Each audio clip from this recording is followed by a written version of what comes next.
October মাসটা কি হবে দেশে, কেন গুরুত্বপূর্ণ? আমি মন গড়া শুধু পত্রিকার রিপোর্ট থেকে বলছিলাম। পত্রিকার রিপোর্ট সকালবেলায় ছাপা হয়েছে, যুগান্ত পত্রিকা সকালবেলায় ছেপেছে, সেটা আবার কোর্ট মানে সেই রিপোর্টটা পিক করে বিবিসিও সামনে এনেছে।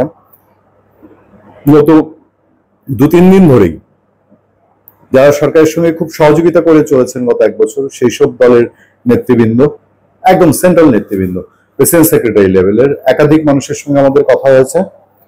আমি ইচ্ছে করে নাম বলছি না, নাম বললেও সমস্যা নেই, না বললেও সমস্যা নেই।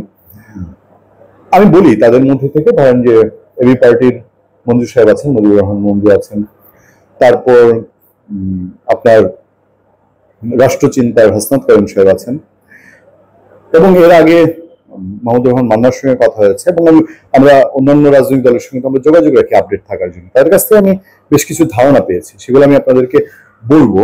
সেটা বলার আগে কেন অক্টোবর মাসটাকে নিয়ে দুশ্চিন্তা বাংলাদেশের মানুষের, আমি রাজনীতির দুশ্চিন্তা, ডক্টর ইউনূস সাহেবের দুশ্চিন্তা, ডক্টর ইউনূস সাহেবের আশেপাশের লোকজন মধ্যরাতে ঘুম থেকে আওয়ামী লীগ বলে চিৎকার করে ওঠেন কিনা, সেই দুশ্চিন্তা আমাদের মধ্যে না।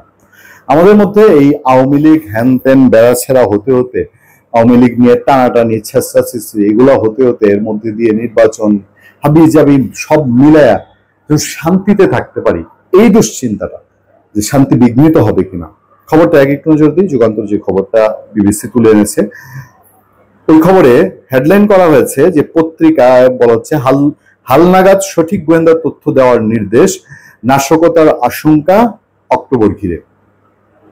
খবরে গোয়েন্দা প্রতিবেদনে বরাত দিয়ে বলা হচ্ছে, একটি কুচক্রী মহল প্রত্যাশা অনুযায়ী সেপ্টেম্বর মাসে দেশে অরাজক পরিস্থিতি সৃষ্টি করতে না পারলেও অক্টোবরে লক্ষ্য অর্জন করতে মরিয়া তারা। এই সংবাদে বলা হচ্ছে, 24শে গণঅভ্যুত্থানে পরাজিত ফ্যাসিস্ট শক্তি দেশি বিদেশি দোসরদের সহায়তায় অনেকটা মরণ কামড় দেওয়ার প্রস্তুতি নিয়েছে অক্টোবরে। প্রধান লক্ষ্য যে কোনো মূল্যে অন্তর্বর্তী সরকারকে হটানোর বিষয়টি নিশ্চিত করা, প্রতিবিপ্লব করে ফেব্রুয়ারি নির্বাচন বানচাল করা এবং ক্ষমতাচ্যুত আওয়ামী লীগকে পুরনো চেহারায় ফিরিয়ে আনা। ইতিমধ্যে একাধিক গোয়েন্দা সংস্থা সরকার উচ্চ পর্যায়ে বিষয়ে বিভিন্ন ধারণাপত্র সতর্কতা দিয়ে রেখেছে।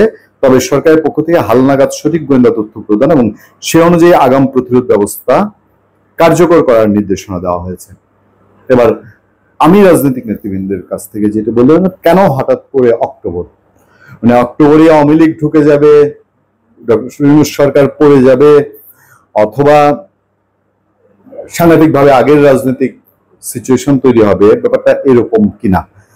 একটা যুক্তি আমি সামনে পেয়েছি, সেই যুক্তিটা হলো যে যেহেতু এই সরকার খুবই মানে এটা আসলে বিচারের দিকে একটা নানান রকম বিষয় কাজ করে, যে বিচারটা আসলে ঠিক মানে যে ধরনের, আমি বলেছি যে রাজনীতিবিদরা বলেন, আজকে নীলুফার চৌধুরী মনি বিএনপি নেত্রী তিনিও বলেছেন যে বিচারটা ঠিক মতো হচ্ছে কিনা, আওয়ামী লীগের বিচার বা আওয়ামী লীগের নেত্রীর বিচার মেজর আখতারুজ্জামান বলেছেন যে যেভাবে হওয়ার কথা ছিল সেভাবে হচ্ছে না।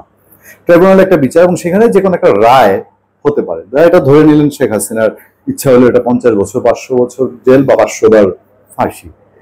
এখন এইটা যদি হয়ে যায় কোনো একটা আদালতে, অবশ্যই এটা শেখ হাসিনা বা আওয়ামী লীগের জন্য, তাদের জন্য একটা ব্যাপার হয়ে দাঁড়াবে। সেই ব্যাপারটা যেন না হয়, এই জন্য কি আওয়ামী লীগ কোন চেষ্টা করবে কিনা, এইটা মাথায় রেখে, এবং যারা রাজনৈতিক দল আছে যারা দেশে এখন সক্রিয় বা গভর্নমেন্টের সঙ্গে অ্যাটাচ, তারা বলছেন যে হ্যাঁ, তারা ধারণা করছেন যে বোধহয় বিচারটাকে সামনে রেখে কিছু একটা আওয়ামী লীগ অক্টোবরে করতে যাচ্ছে, এটা তাদের ধারণা। সেই ধারণা থেকে এই রিপোর্ট কিনা আমি জানি না, তবে অক্টোবর মাসটা নিয়ে ইতিমধ্যে একটা অ্যালার্ট অবস্থা তৈরি হয়েছে। ভালো থাকবেন, সুস্থ থাকবেন। আপনাদের সাথে আমি আতিক রহমান, পূর্ণিয়া।